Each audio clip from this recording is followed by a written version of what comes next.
Welcome to this month's ABSA Business Day Supplier Development Dialogues. Thank you for joining us today as we acknowledge the companies that are really working hard to use supplier development as a means to build successful, sustainable supply chains. Now, these awards are dedicated to bolstering supplier development and promoting skills transfer throughout the sector. They also enhance industry collaboration and set the bar high, benchmarking supplier development good practice. Join the growing network of companies and contribute to a sustainable economy through supplier development. Just go to www.sdawards.co.za. You should see that strap appear on your screen right now. And by now, of course, you're probably aware of how this works. We tackle a different theme each month. We're building on the previous conversations that we've had in previous weeks. And in that vein, we've already tackled some really important issues. We've looked at digital inclusion for small suppliers to remain competitive. We've also looked at how critical partnerships and collaboration are to achieving this in the long term. Now, today, we're tackling the issue of accessible finance for small suppliers to remain competitive and to enable them to become part of these chains in a more practical way. It's important to note we're not just looking at this question generically. Our discussion delves quite specifically into finance for those businesses that will or have already been designated suppliers. It goes without saying that when available, funding is a hugely important tool to boost growth. But what financing strategies are available to help small suppliers transition, particularly amid a weak economy and the COVID pandemic? And what comes first, the finance or a great idea that requires financial backing? Those are some of the questions we're going to be tackling. Now, joining me is a panel with years of collective experience in supplier financing, and I'd love to welcome into studio with me this morning Mike Benfield, CEO of Max Steel Service Centres South Africa. Next to him, Andrew Marin, who's CEO of Profit Share. Now, joining us on Zoom is Grant Prince, SME Investment Readiness Manager at Fatola. Khalaletso Tlaele, more affectionately known to his colleagues as KK, is Head of Enterprise Development at ABSA Group. And Mdobisi Bruce Ntleko is MD at Pavati Plastics. Gentlemen, welcome to all of you. Really fantastic to have you with me in studio this morning and joining me remotely as well. So, Khalaletso, I'm going to start with you with a broader question, really. Access to finance must be the one major bugbear of many small and growing businesses. Just how wide is the scale of this difficulty they generally experience? Thank you, Joanne.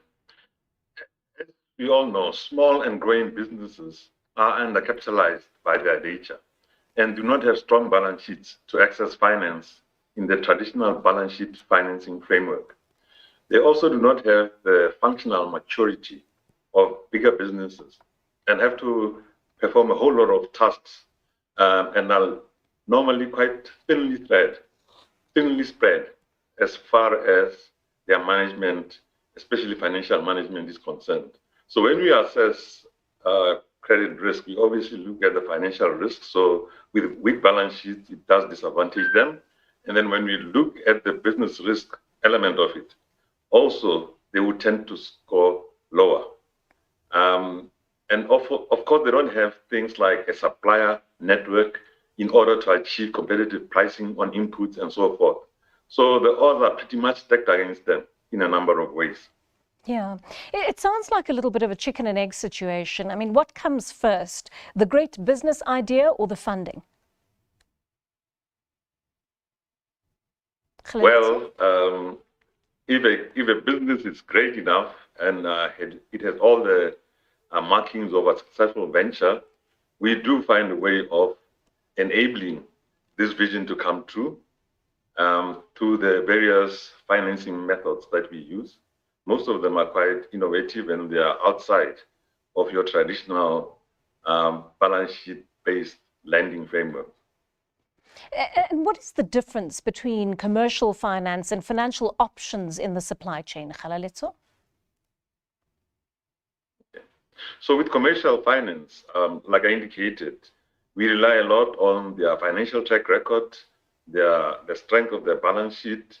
They normally have a proven repayment record. And if you look at their balance sheet makeup, there's also availability of collateral. So it does make it fairly easier to be able to, afford them finance in the traditional way. However, when you look at the supply development candidates, they are having a lot of potential. In most instances, they are skilled. They bring together a team. And of course, the corporates are able to support them with access to opportunities, which is markets, contracts.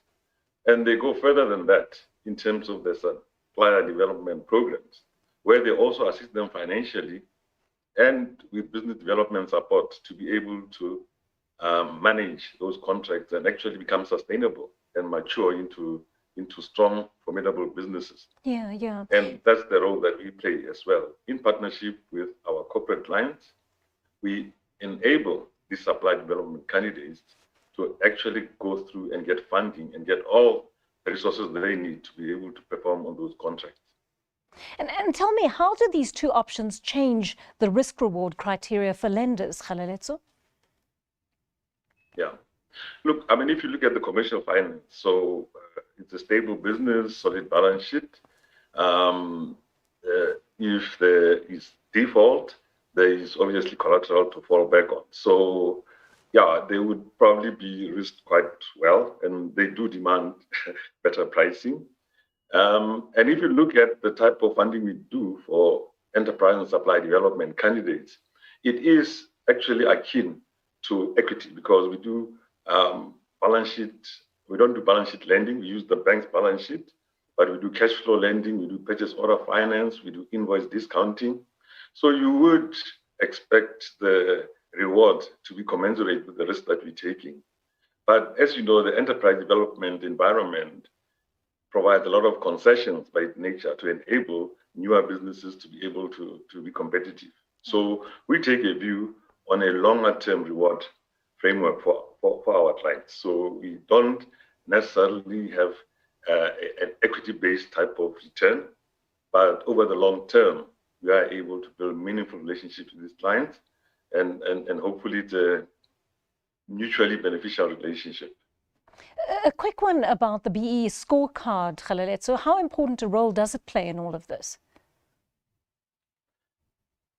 It plays a significant and critical role because supply chain has been the most untransformed portion of most corporates.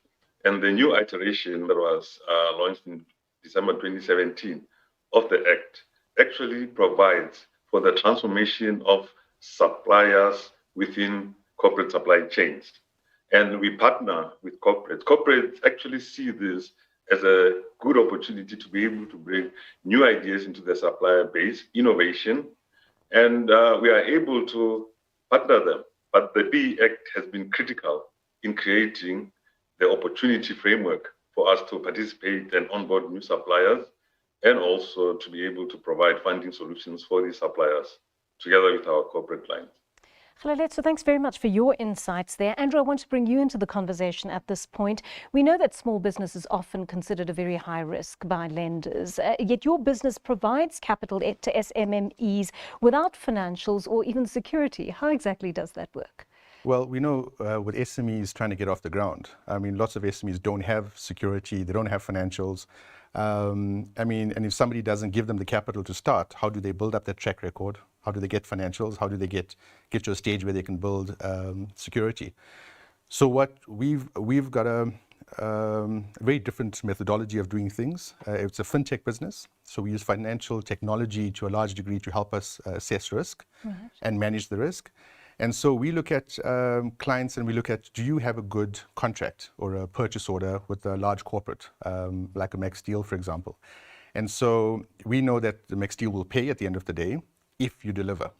And what our technology and our process does is manages the if. And so it almost kind of micromanages that process. And in that same process, it helps that SME or that entrepreneur learn how to do the deal better, how to manage something. So we can take a client who has never done anything before. It's absolutely their first transaction. Yeah. We can kind of handhold them through the process, make sure they deliver successfully.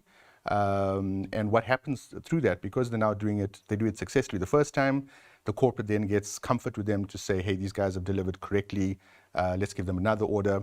And so they continually give them more orders and bigger orders. And so that's why I say 90% of the guys in our clients grow about 1,000% in turnover in just 12 months. Because now they've got access to capital, they've got access to resources to help them deliver.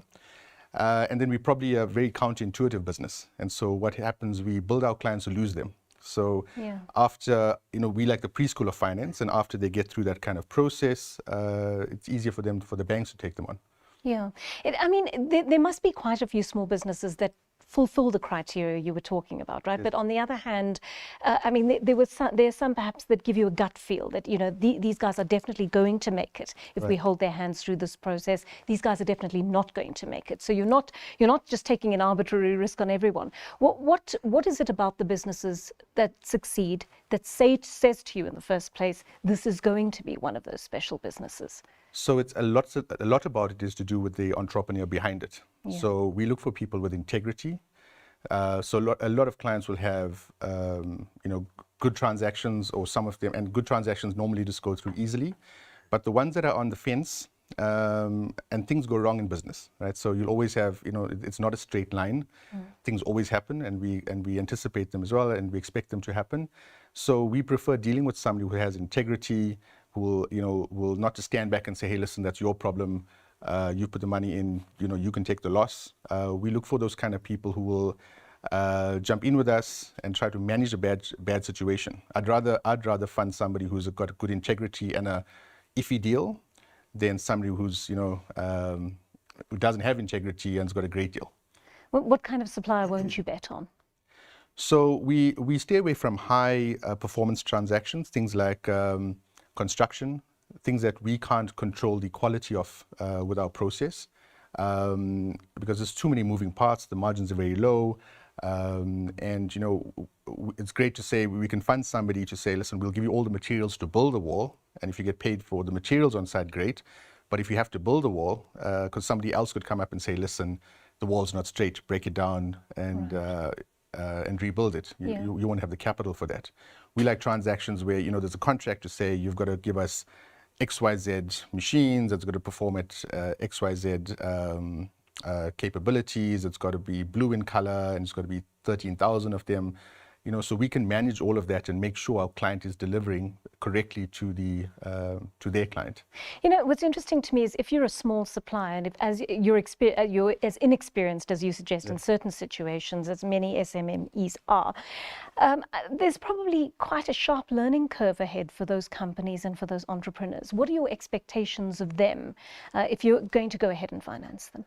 So we don't need too much from them. That's what our model is designed to do. Yeah. So we get people who have sometimes great ideas, manage to create a great product, and now manage to sell it to a great corporate. They just don't understand. They don't know what they don't know yet. They don't realize, hey, I don't. What about goods in transit insurance? And if I don't get this material on time, I'm going to have a backlog behind it. But that's what we're there for. Right. So we're there to help them through that process. And what's great is probably after 6 or 7 transactions, those clients become experts. So we hold their hands initially, and they kind of wean off us from both us helping them in the transaction and even on their finance. They become sustainable after about 12 months, and they go to one of the traditional banks. They don't need us. Yeah. So it's a nice hand-holding process, and you kind of see the guys flying, which is great. Right, fantastic, Andrew. Grant, let me bring you in here. As the investment readiness manager for Fitola, you've helped hundreds of small suppliers prepare their business case when they're applying for funding. I imagine a great many have a fantastic idea, but they've got no idea how to put a business plan together. That's correct, Joanne, and thanks for the question. So those are one of the challenges that many business owners face. Is they struggle to articulate the investment case and package their investment proposal sufficiently well in order to pass the initial application phase for financing. And in this regard, we always encourage our business owners to look at the fundamentals first. So rather than building their business for funding, is to build their businesses for sustainability. So look at what their long-term objectives are and focus on that. So things that Kalaletso touched on and Andrew was, making sure that they have proper record keeping systems, financial record keeping, and other business administrative systems functioning well, as well as being able to understand what the criteria are of the funders is often where it tends to go wrong. So what you'll find is business owners applying for funding opportunities that are not a great fit for their needs. And sometimes that's where they tend to get discouraged, or they tend to, just not continue with the process. Right. What are the elements of the business case that must be in place before suppliers can start to look for funding? Yeah, thanks, Joanne. So I think, one of the things that we focus with our entrepreneurs on is that they need to have the confidence that their business is in a sustainable position. So where the profit margins are, sufficient for them to cover their costs, where they have a kind of diversified customer base, and they're able to plan for the next 3 months. So cash flow management, things like that, as well as the entrepreneur. So we focus a lot on the attitude, the commitment, and the resilience of the entrepreneur to kind of build their businesses going forward. I think that's a key element of business bankability, is the business owner themselves and their kind of integrity and things like that. And Grant, what are some of the challenges these small businesses face in accessing finance even after the business case is done? Sure, Joanne. So I think one of the main things at the moment is the cost of finance. So some of these business models, they can't cope with high cost of loan funding or even equity funding, where some business owners they try to build a legacy and they don't necessarily want to give up ownership. So the other things are, so the search costs, so the cost of searching for the right funder, that can put a lot of pressure on the business owner when they need to deliver on an order, say in 2 weeks' time. Then they find themselves under pressure searching for the right financing option. And I guess, I think education. So entrepreneurs can do better to equip themselves to understand what funding options are available, what are the eligibility criteria, and how can they pass those tests. So yeah, that's what we are seeing at the moment. There must be quite a few SMEs or entrepreneurs watching our program right now, Grant. What is your advice to those that are seeking access to finance at the moment? Yeah, thanks, Joanne. So I guess the first thing I would say is to make a commitment to those entrepreneurs, make a commitment to become a professional, mature, and sustainable business. So make the commitment to become investment ready, rather than focusing on I'm not able to get funding, or my application was declined. So I think if you just focus on building a good, sustainable business, then funding will come. So that's kind of the key thing that I'd like to share with the entrepreneurs. Well, thank you very much for that, Grant. Dobisi, you've got a very personal experience of this funding issue, having grown your own company, Bhavati Plastics, over the past 8 years. Just tell me, how tricky were the initial stages of that process when you had to make the case and then find access to funding all those years ago? Thanks for the question, Joanne. Look, I think we soon realized back in 2013, after losing our first business that we'd been running for 5 years, that we needed to get obviously into manufacturing, and as part of getting to manufacturing, partner up with a long-term funding partner that will believe in the vision that and the vision that we are trying to achieve. We were fortunate in the sense that we got in touch with Bidvest Afcom, who gave us an opportunity to get into plastic manufacturing. It was all good and well. I mean, we got the offtake, we got the contracts in place, but we couldn't actually unlock the value and the opportunity that was then provided to us. We then obviously engaged ABSA's enterprise development division back in 2015 to try get them on board, partner up with us on the long run, and for us to be able to achieve the startup of our manufacturing endeavor. That process took us a good 12 months. Wow. Obviously, going from building our own business plan, selling the business plan to the right stakeholders within the bank for them to actually listen to our vision. Because at that time, having lost a business in 2013, the 2 years were quite tough. So by the time we got to a funding partner, let alone that we didn't have a balance sheet, I think we were blacklisted, our names were really, really bad, and all that we had was just a vision and a drive to actually achieve what we were aiming to achieve. Perhaps as a partner, listened to our vision and board behind us. They then obviously also had to look internally and change some of the offerings that they would offer to an individual like ourselves that were coming to them. In the sense that, like I said to you, that we were not the typical fundable candidates, even though we had the contract, we had the desire, we had the vision, but not the numbers, but the credit scoring just didn't make sense.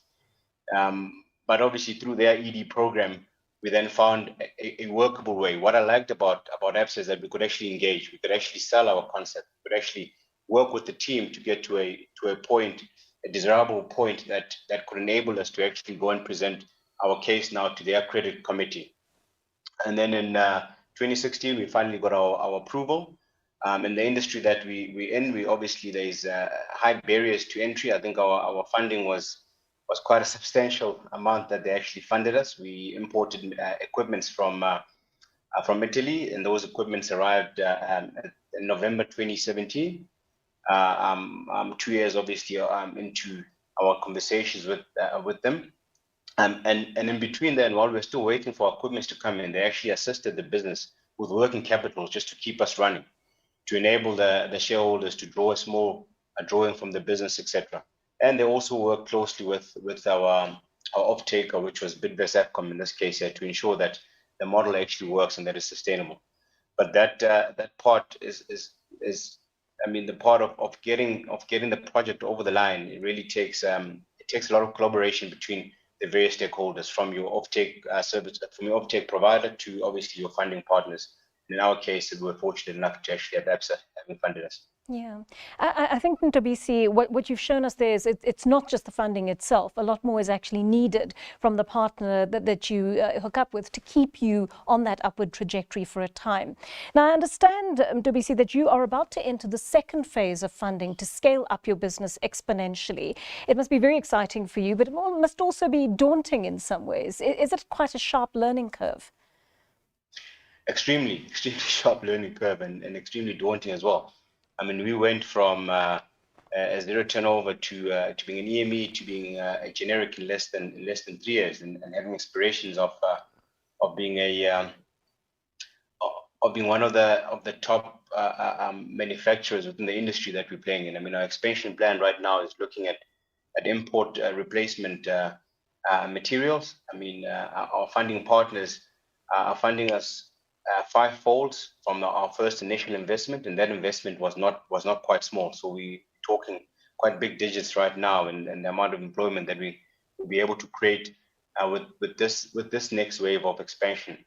But I mean, from when we first got our first funding to get to this point, Absa has also helped us to capacitate our human capital side of things. So they've offered not just work from us not being a funding client, but also being a service provider for them. But they also assisted us with consultants that can help us to get to this point, to get us ready for this next expansion that we're coming into. And that's really been part of the learning and the high growth, the high learning as part of our high growth phase. Yeah.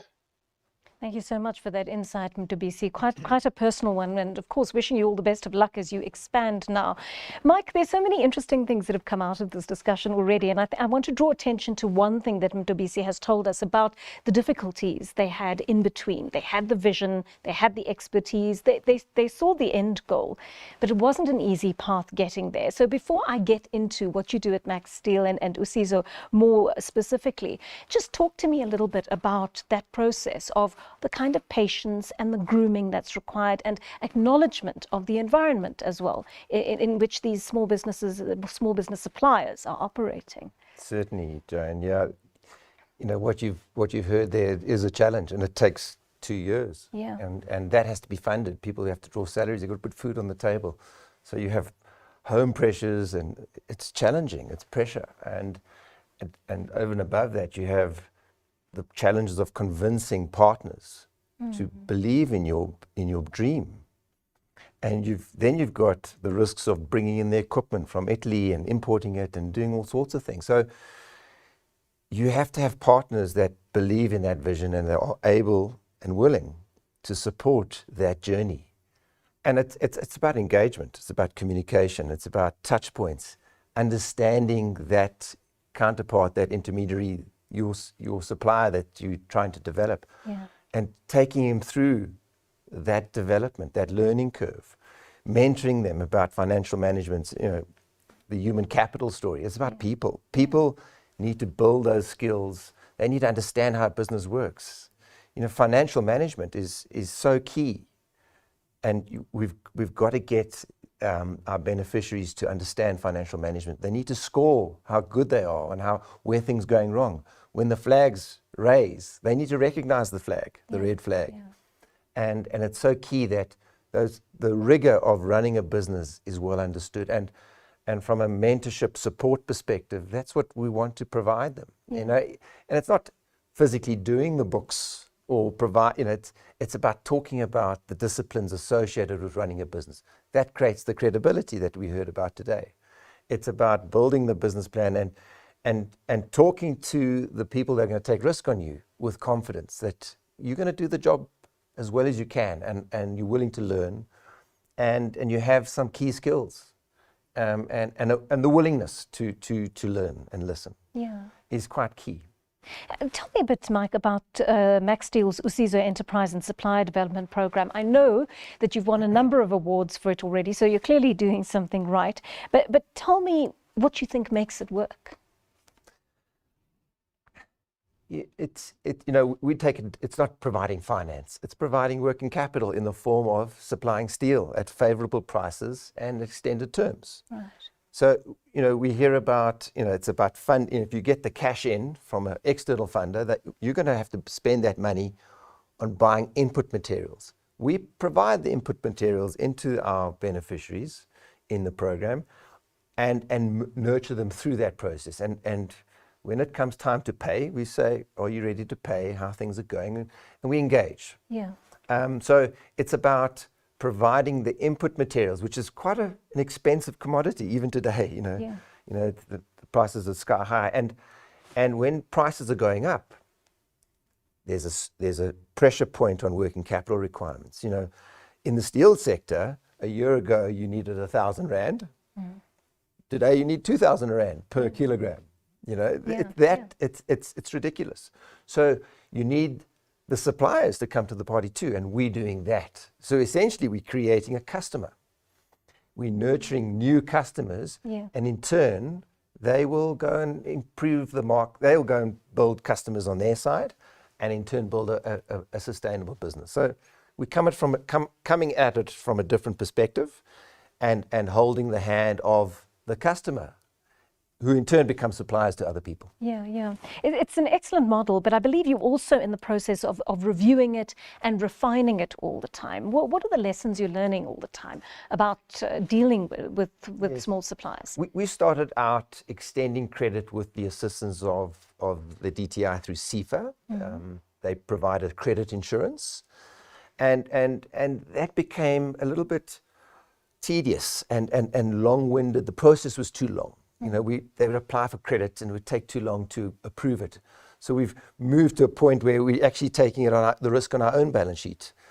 And now where is the ceiling, and what is the risk that we're willing to take on each counterpart, and what's the size of the transactions that we're getting to? When do they migrate into a normal relationship, and when do they? So that's the refinement you look at, and it's I suppose it's about every individual, every little counterpart customer that we have, taking it and looking at it particularly in terms of the context of that person and that business, and gauging it accordingly.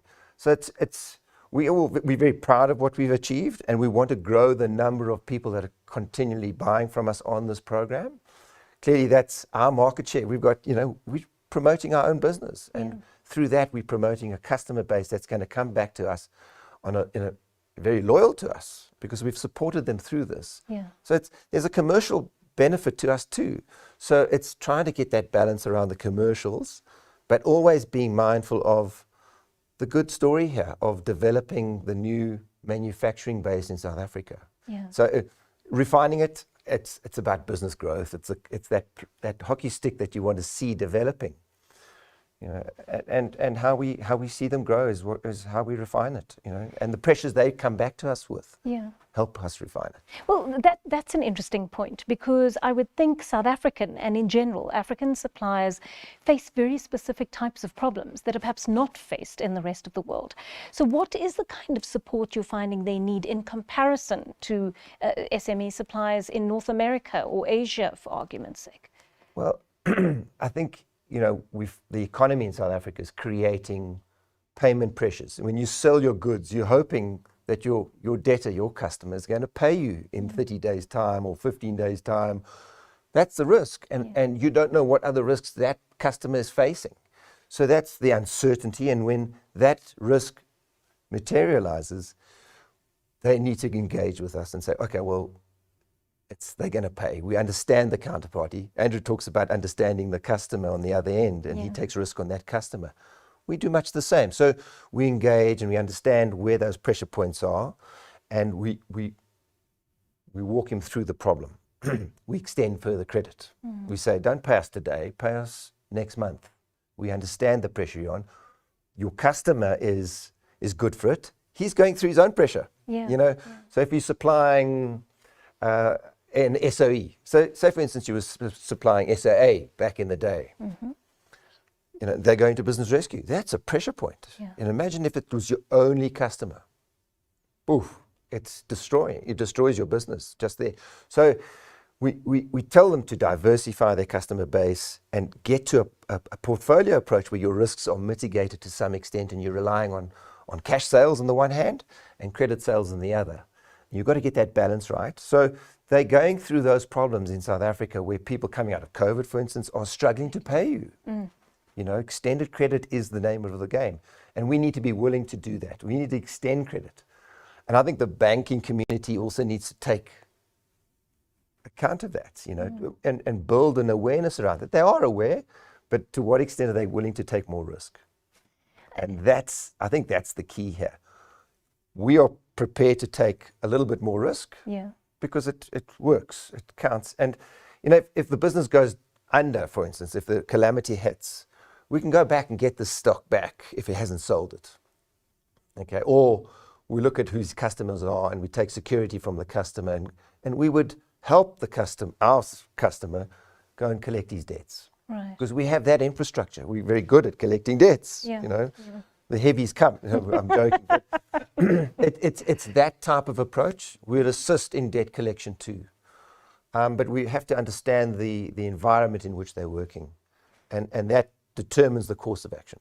You've mentioned COVID, and I think that's a really pivotal point here, because it's changed the way everything is done in the world of business and otherwise. How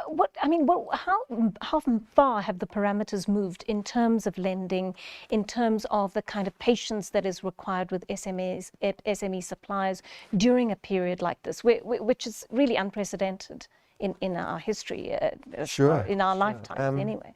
I think to a large extent or degree, we've seen our customers, our supplier, the people that we're developing and extending credit to, being very disciplined about how they're running their business. So it may not have been 60 days that they pay us, they're paying us 90 days, but they pay us because they rely on us to supply them. And if they stop paying us, that chain breaks. Okay, that credibility that we talk about it's everyone's focused on being credible and being reliable. So we've seen that coming through a lot of maturity in terms of how they're running their businesses. There are obviously those businesses that have failed, and you take a bad debt, unfortunately. People that can't survive the pressures that they've experienced during the COVID times, the shutdown of April and May last year. Many businesses didn't do any turnover. But we help them through that, but they're back to the point where they're paying us regularly. And I think that's the discipline. Everyone is now very aware of the need to pay on time. On both sides of the of the continuum of the equation, both a customer, a debtor, and a creditor is very aware of that and the impact that it's having on a business, any of any size. And there's a little bit of discipline creeping into it, in my experience, in the steel sector. Yeah. We also blacklist people. You know, we've heard about the blacklisting and the negativity of not paying. And I think that negativity is so significant to an individual, to a business. They move into a more disciplined phase of running their business, which is so good to see. Yeah. And that's what we as a country need. Disciplined entrepreneurs who know how they run their businesses and engage with us when there are problems coming. And then we can walk them through it, or, help them out. Yeah, that's encouraging. That really is, Mike. So let's bring you back in here. Enterprise and supplier development often being viewed as just a CSI or transformation tick box exercise rather than a strategic priority to ensure long-term competitive advantage. How does the switch to supplier development change the drive to invest in supplier well-being? Thank you, Joy. So the ESG component accounts for around 40% of the generic BE scorecard. And this requires a significant investment in resources to support these SD programs. It would definitely not be the best utilization of resources to view this as a CSI or transformation tick box, and rather a strategic priority to gain a competitive advantage.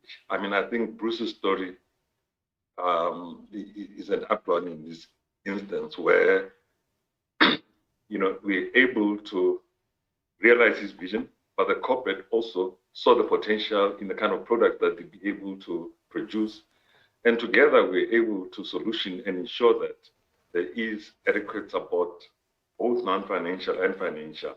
And I think this supply development change versus the old business development has become a true commitment game, because all parties are committed to ensure that their beneficiaries stand a good chance of sustainability, succeeding, and thriving. And the amount of resources that are being put into supply development is mutually beneficial for both the beneficiary, the supplier, as well as the corporate, because it allows them to have a competitive advantage, a unique offering, and of course, to be a proudly South African localization-driven initiative. We all saw what happened with COVID and the supply chains. So I think supply development as part of the BE scorecard is an amazing enabler for growing strong businesses into the supply chain and diversified businesses as well. Mm-hmm. Andrew, if a valid purchase order or a corporate contract is the basis for your debt security, why aren't more corporates financing their suppliers themselves? Great question. So with any transaction, there's two parts of it. One is the performance part and one's the payment part. So they'll be happy on the payment part. They'll know, okay, we're going to pay ourselves, so we're happy with that. Mm-hmm. But they can't go and manage the performance. Are the guys manufacturing it properly? Is their factory set up properly? Are they importing it correctly? Because imagine if they do that with all their suppliers, they just don't have I don't think they have the capability or capacity for the corporates themselves to do it, to help out every supplier. I mean, then it would be, why don't we just do it ourselves? Right. But I think where ESDs come in is, 3% of the net profit after tax goes towards an ESD fund, and this is used to then help support these SMEs or fund the SMEs. But the problem with that would be, let's say it's 3% of 100 million rand profit, that's 3 million rand, but you've got, your supply chain every month is probably 200 million rand. So only a fraction of those clients get supported with these kind of programs. Yeah. So I think that's the main thing. Corporates just don't have the capacity to go and help every single supplier out there to do their own work. So I think that's why they just don't finance their own stuff. Otherwise, I think they would just bring it in-house if they had to do all of that. Yeah, fair enough. Grant, I mean, breaking away from supplier development for a moment, how is lack of access to finance holding back the growth of small businesses? And just give me a sense of what other mechanisms you think could be used to unlock growth for them. Yeah, thanks, Joanne. I think it is a challenge. SMEs are poorly capitalized in South Africa, and they face extended pathways to sustainability as a result of lack of access to finance when they need it. I think in addition to kind of access to finance, the focus should also be placed on access to market, because I think the two work together, right? It's kind of the chicken and the egg scenario that you pointed out. I think in our view, or in my view at least, I think the market is equally important as getting the funding. So I'd rather that a small business get a customer first, and then look for ways to finance the delivery to that customer. But I think, you know, we could start look at better ways of assessing risk.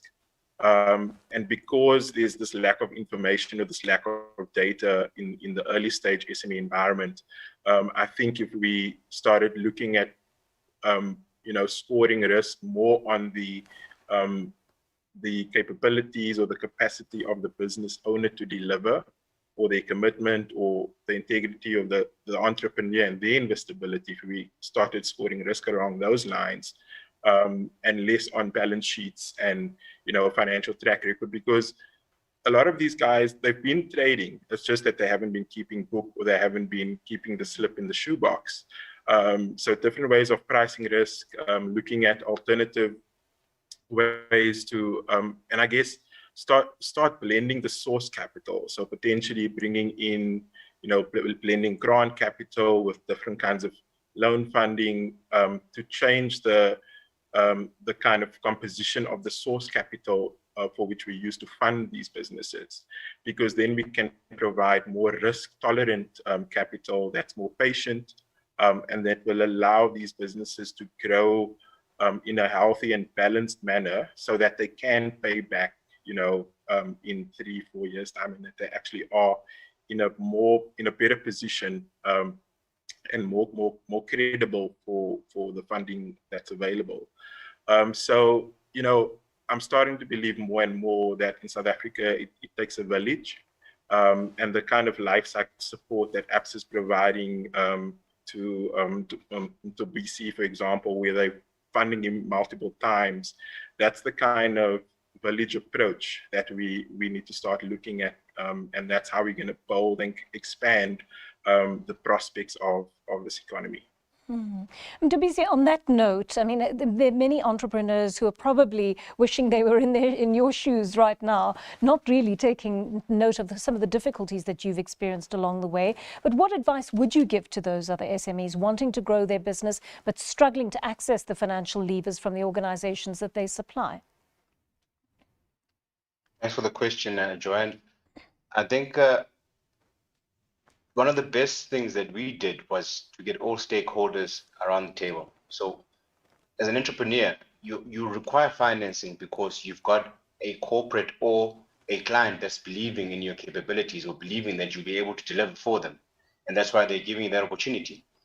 And, you know, if you take that, and if you can take your client along to your potential funder and let them express why they want you in their supply chain, I think that also will actually assist you in going a long way in actually convincing your potential funder to partner up with you. And that's when your funder can also start taking a much more long-term view of your whole entire vision. I think in our case, I mean, if it was not for the CEO of Bidvest FCOM taking his time to actually invite the ABSA team to their offices and show them exactly the aspirations that they have for our business, and what a strategic partner will make for their business as well, not only now, but as well as in the long run. I mean, part of our expansion now, we're looking at strategic projects together that will also enable them to be more competitive and enable us to also be more competitive. We didn't have to set up distribution channels. They're assisting us with that. So, but a lot of that was if a CEO in this case here could actually share what his vision is for ourselves. And I think because in all these institutions, it's actually individuals that are there. So as a small SME, you're actually dealing with people. So if you can just connect people and also be consistent in your vision and consistent in your approach. I mean, earlier on, I said to you guys that I was listed. I was listed because I couldn't afford paying for my house, etc., and my car. But I kept on the vision. So it's not a short term approach, but it's more of a long term approach. And my vision is what actually kept us going. And I think people and stakeholders around you, once they see that passion and see that vision, they eventually buy on, because all you need is one individual in every organization to believe in your vision, that they then sell your vision across to everybody else in their own organization, and sooner rather than later you start having a bigger audience around you and a bigger support team of individuals within that organization that can enable you to unlock your vision. Andrew, an interesting question arises out of what Tobisi is saying, and we've heard earlier that it's always easier if the supplier has already got a contract in place. Do you ever come across those visionaries like Tobisi who have a fantastic idea, can actually see it through to the end? They have all the capabilities in so many ways, but they just don't have access to market for what might be a great idea. Is there enough kind of matchmaking taking place in the market to be able to connect them to the market they need to sell to? I actually don't think there's enough matchmaking. I think we've seen a couple of entrepreneurs, and what we've been able to do is the corporates that we work with, and we say, hey, we think it's a great idea, we think it's a very credible person, can't you guys do something together, but if we weren't there, and I'm sure it's with all the other enterprise and supplier development programs, I think we just need more people to take a bit more interest in, not just shooting down people's dreams and ideas. If you find something credible, just, take some time out of your schedule or whatever and go and network them with somebody else that could further their dreams. It doesn't have to benefit your business or organization in any way.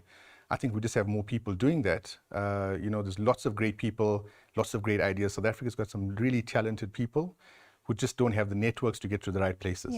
And it's sometimes, the guys who succeed have just by luck or by chance or by a network, you've got to get to the next step because somebody's just done that introduction.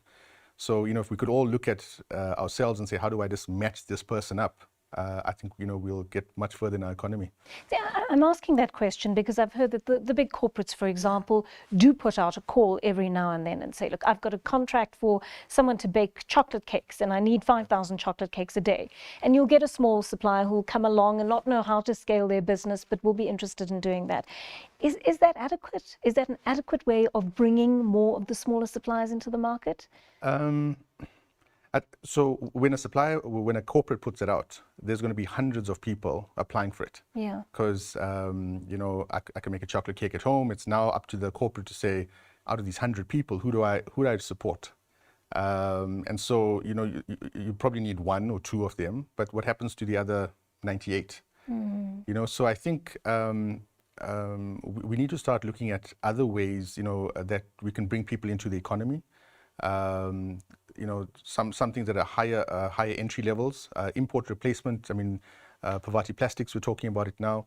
Those are the kind of things. Why should we be importing things? I think with what's happened with COVID and how these global supply chains have been affected, even with the shipping lanes at the Suez Canal getting blocked up for a bit.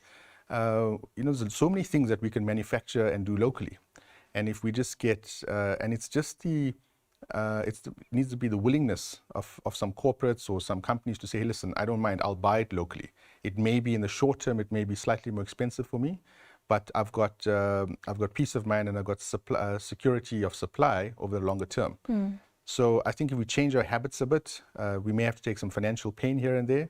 I think we can, increase the manufacturing capability locally and then bring in people in all aspects of our supply chain. Yeah, that leads me up to my next question to you, Mike. I think there's some businesses really panicking about their BEE scorecard on this particular point.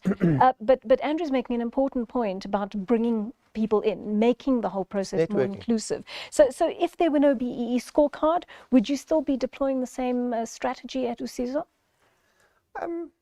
I think as responsible South Africans, we need to be taking on that mantle and being responsible. We've got to build the local manufacturing, in our case, presence and capability in South Africa. So, is that pie in the sky? What's really driving us?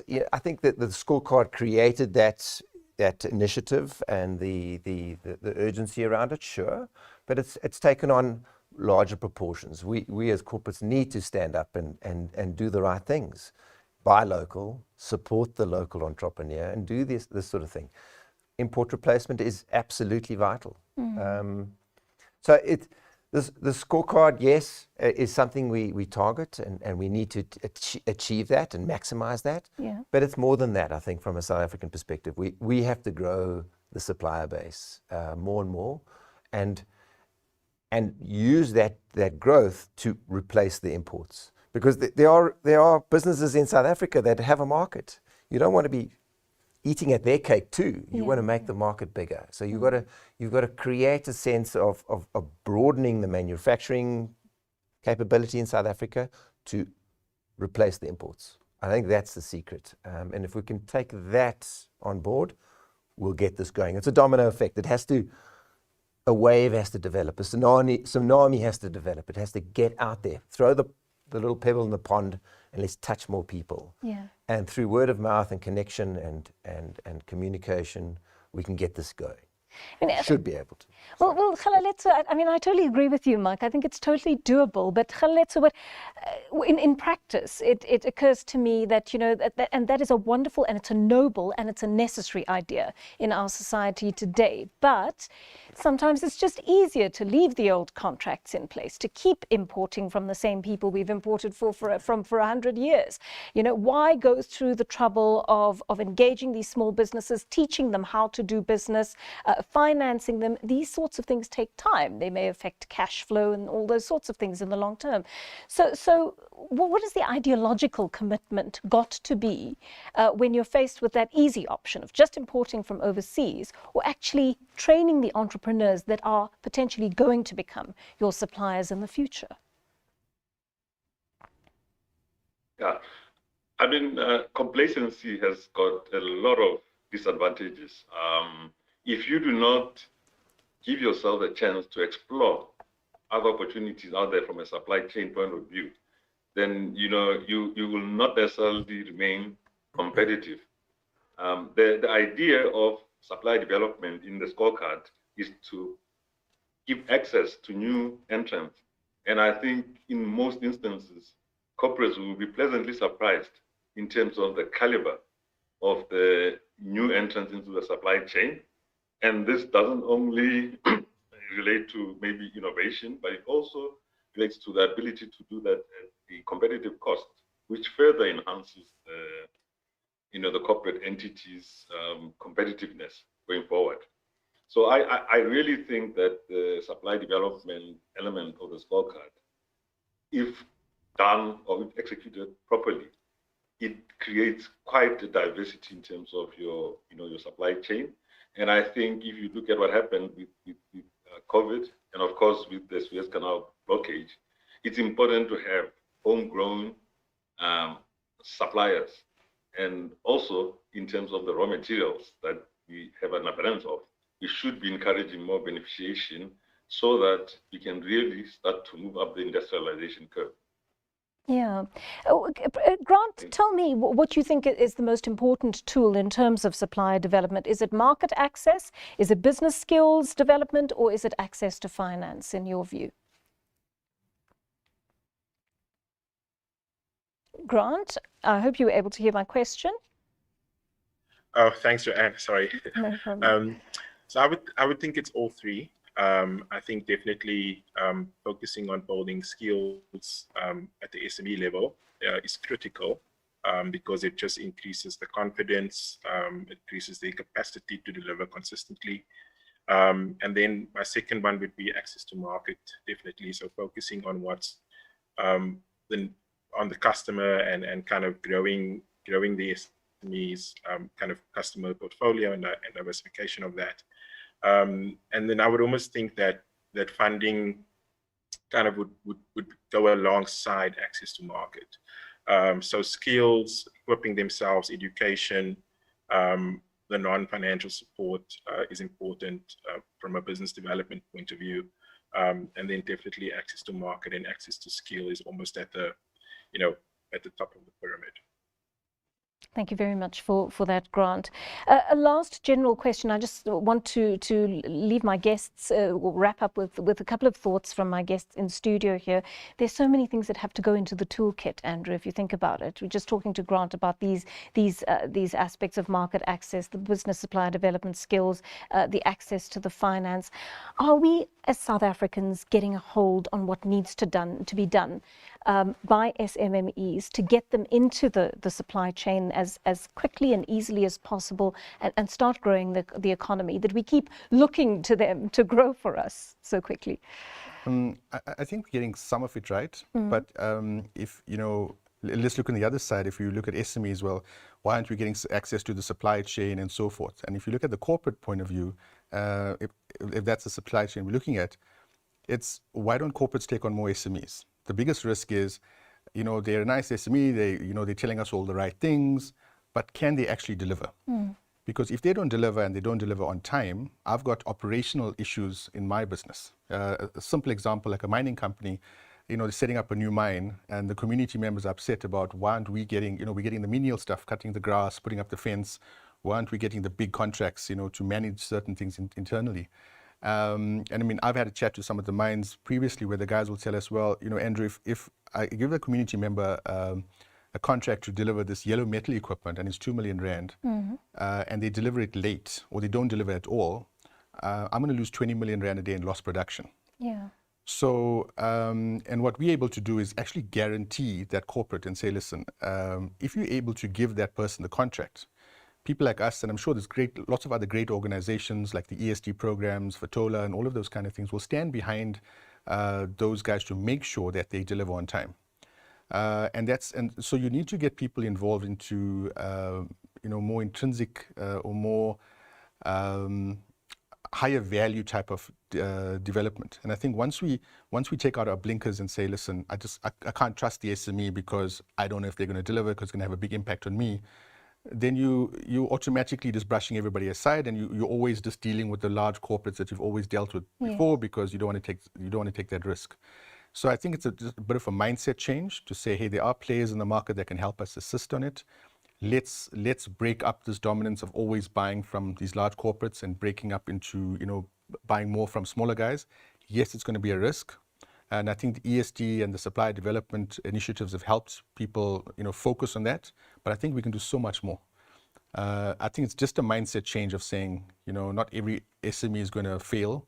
And we come together and we help support the SME, there's lots of programs, there's lots of capital available for that, especially in the corporate sector. I think we can get so many more SMEs on board. And get them, we're talking about import replacement and so forth. Initially it's an import replacement. When those companies start to grow, those companies start exporting. Right. And that's where we want to get to, right? So we don't want to just be self-sufficient. We want to now grow our economy by those little businesses that was 5 years ago. I'm looking at Pavati Plastics, in a few years' time, they'll be exporting their product. Yeah. And that's what, we talk as South Africans around what's our biggest issues, crime and unemployment, and what can we do about it? This is what we can do about it. Yeah. It's going to take us time, but if we change our attitudes towards things like this, we can really make a difference. Yeah, I mean, and that's wonderful advice from the side of corporates and so on, what they need to inject in. I want to just end, Andrew, or Mike rather, on what the actual SMEs need to bring to the party, because it seems to me you can't run before you can walk. So it's going to take time to acquire these skills. You've got to do that slowly. You've got to do it thoroughly. You've got to be patient in terms of reaching your goals, but you've also got to be very driven, and you've got to have that bigger vision. You've got to be energetic. You've got to sell yourself. We're all salespeople. We sell our energy, our passion, our ideas. Yeah. You've got to be patient, and it's small steps. Don't overextend yourself. Just be patient, and live within your means. Yeah. And move along that continuum. I think, and in time you will grow. And people will, if you've been in business for 5 years or 10 years, people will start backing you more and more. Yeah. And if we can collectively all come together and mitigate the risk, because we all have businesses to run. We don't want the disruption that Andrew talks about. Yeah. But as that size and that credibility starts, developing and being witnessed and experienced, we'll get this going. But they need to be patient, develop the skills, learn, get the advice, be disciplined, be rigorous. That's what it's all about, It's how you treat your family. Yeah. If you treat your family in that way and you bring your kids up in that manner, treat your business in that manner too. Yeah. Nurture them, nurture your business. Lovely, lovely thoughts there from all the panelists today. Thank you so much, gentlemen, for joining me. And those of our panelists who joined us remotely, really lovely to have you share your thoughts with us today as well. So that brings our conversation to an end. I could have gone on talking to the team, but I hope we've been able to offer you some really interesting and useful insights into how to go about the process if you're a supplier looking for funding or a company that seeks to help suppliers find their footing. Now, if you need to refer back to any of the information we've covered today, you can watch a recording of our discussion on YouTube and Business Day TV. Don't forget the entries for 2021 have opened and companies can go to www.sdawards.co.za to enter. Just let me remind you of that address again, www.sdawards.co.za to enter. Thank you so much to our panel members once again for their insights, especially to you, our viewers, for joining us today. Many thanks to ABSA for partnering with Business Day Dialogues to highlight this pivotal issue. We'll be back with you soon to tackle the next piece of the supplier development puzzle. Until then, from me, Joanne Joseph, take care. Bye-bye.